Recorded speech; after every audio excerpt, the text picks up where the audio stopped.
સ્વાગત છે તમારું મિત્રો મારી યુટ્યુબ ચેનલ રસોઈ ઘરમાં। વરસાદના દિવસોમાં કંઈક ને કંઈક ચટપટું ખાવાનું મન તો થાય જ છે। તો આજે આપણે એવો જ એક સરળ અને ઝટપટ બની જતો ચટપટો નાસ્તો બનાવીશું। તો ચાલો શરૂ કરીએ આજની આપણી આ રેસીપી। તેના માટે સૌથી પહેલા આપણે બાફેલા બટાકાને આ રીતે કદ્દુકસ કરી લેશું। મેં અહીં 3 બટાકાને કદ્દુકસ કરી લીધા છે। તો હવે તેમાં ઉમેરીશું 3 ટેબલસ્પૂન કોર્નફ્લોર। તમે અહીં કોર્નફ્લોરની જગ્યાએ મેંદાનો પણ ઉપયોગ કરી શકો છો। ત્યારબાદ તેમાં ઉમેરીશું ક્રશ કરેલા સૂકા લાલ મરચાં, અડધી ચમચી હળદર, અડધી ચમચી ગરમ મસાલો, 1 ચમચી લાલ મરચાંનો પાવડર, 1 ચમચી ધાણા જીરું પાવડર, 1 ચમચી ચાટ મસાલો અને સ્વાદ અનુસાર મીઠું ઉમેરીને આ બધાને સારી રીતે મિક્સ કરી લેશું અને તેનો ડો બનાવી લેશું। જો અહીં ડો સારી રીતે ના બને તો તેમાં થોડો કોર્નફ્લોર ઉમેરી શકો છો।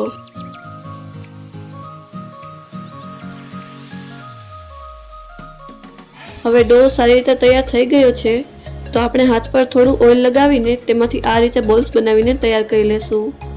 મેં અહીં મીડિયમ સાઇઝના બોલ્સ બનાવીને તૈયાર કરેલા છે। તમે તમારી પસંદ મુજબ બોલ્સ નાના કે મોટા બનાવી શકો છો।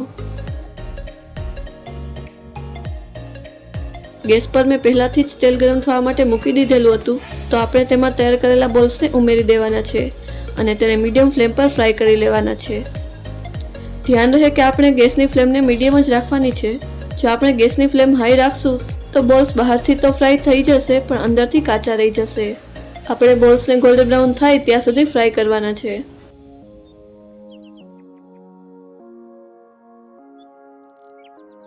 હવે બોલ્સ ગોલ્ડન બ્રાઉન થઈ ગયા છે તો આપણે તેને કાઢી લેશું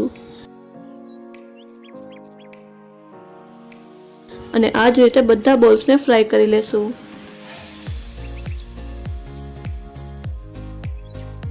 તો તૈયાર છે ખૂબ જ ક્રિસ્પી, સરળ અને ઝટપટ બની જતો નાસ્તો।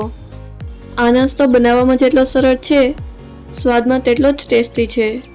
તો તમે પણ એકવાર આ રેસીપી ઘરે બનાવીને જરૂરથી ટ્રાય કરજો। જો તમને અમારો આજનો વિડીયો પસંદ આવ્યો હોય તો અમને કમેન્ટ કરીને જરૂરથી જણાવજો અને અમારા આ વિડીયોને લાઈક અને શેર કરજો। જો તમે અમારા ચેનલ પર નવા હો તો ચેનલને સબસ્ક્રાઈબ કરો અને બાજુમાં આપેલા બેલ આઇકનને પ્રેસ કરો જેથી અમારા નવા વિડીયોની નોટિફિકેશન તમને સૌથી પહેલાં મળે।